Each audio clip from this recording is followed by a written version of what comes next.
Then the third role is oversight. And this oversight is via the audit committee.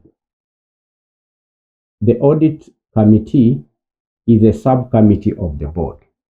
So the board can exercise oversight through the audit committee.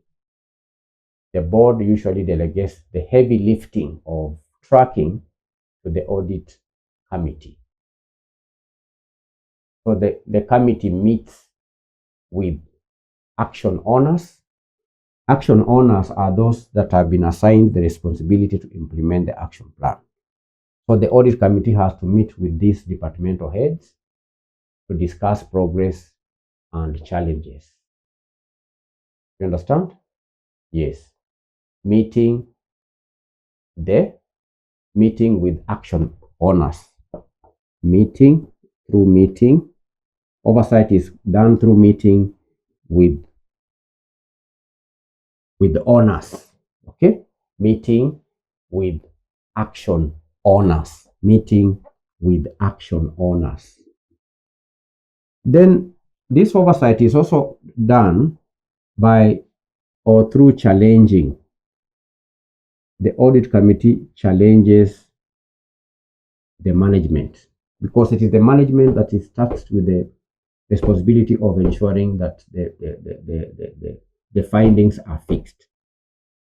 So the board exercises oversight through the audit committee, which challenges the management, asking why, when deadlines are missed.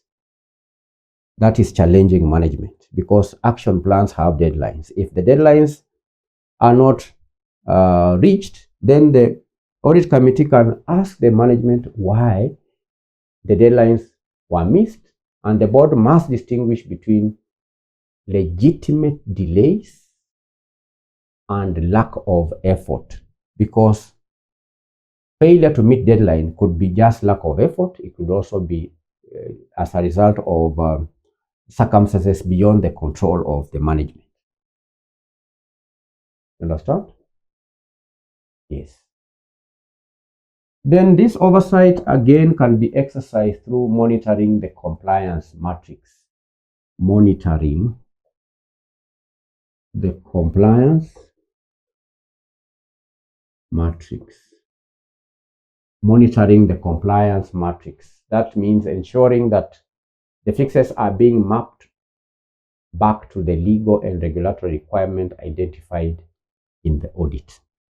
That is how oversight is carried out when it comes to implementation of audit recommendations.